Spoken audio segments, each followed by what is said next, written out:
Kerajaan Sabah memperuntukkan 124.7 juta ringgit bagi pembangunan sektor perindustrian dan keusahawanan di negeri ini. Daripada jumlah tersebut, sebanyak 64.05 juta diperuntukkan kepada Kementerian Pembangunan Perindustrian dan Keusahawanan serta jabatan di bawahnya, dan sebanyak 60.65 juta lagi diperuntukkan di bawah agensi lain yang turut menyokong pembangunan perindustrian dan keusahawanan di negeri ini. Tuan Speaker, bagi pembangunan infrastruktur taman-taman perindustrian di KKIP, Palm Oil Industrial Cluster atau POIC di Lahadatu dan Sabah Oil and Gas Industrial Park Sogip di Sepitang, agar lebih kondusif dan menarik peluang pelaburan Sabah, sebanyak 18.07 juta ringgit telah diperuntukkan untuk tujuan tersebut. Perbadanan Pembangunan Ekonomi Sabah atau SIDCO pula telah diperuntukkan sebanyak 16.33 juta untuk meneruskan projek pembinaan premis perniagaan baharu dan menyiapkan projek sedia ada,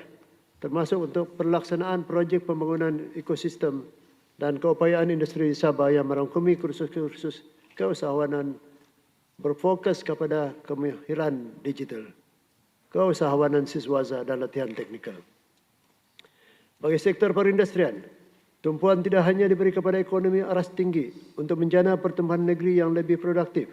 tapi juga bidang ekonomi yang lebih bersifat akar umbi bagi meningkatkan akses terhadap kemakmuran negeri secara inklusif. Oleh itu, pembangunan industri kecil dan sederhana atau IKS merupakan industri sokongan utama yang memangkin pembangunan industri pembuatan tempatan. Program bantuan SMAUP dengan peruntukan 15 juta yang telah memanfaatkan selama 5.201 usahawan akan diteruskan bagi meningkatkan keupayaan pengusaha IKS di Sabah agar lebih kompetitif dan bersaing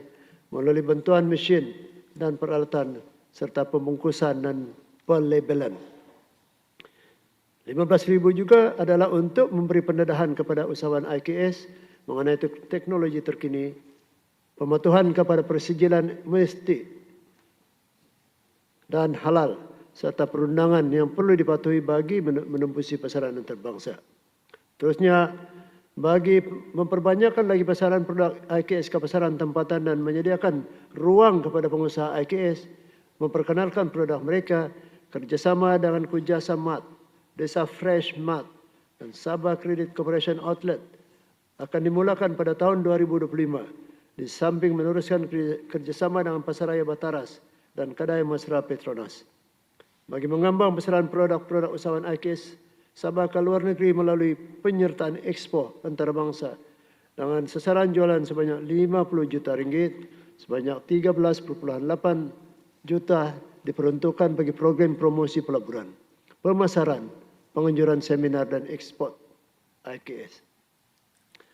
Selain daripada itu, Kerajaan Sabah melalui agensi-agensi lain akan meneruskan program keusahawanan bagi membantu pengusaha IKS seperti program Pitch Borneo,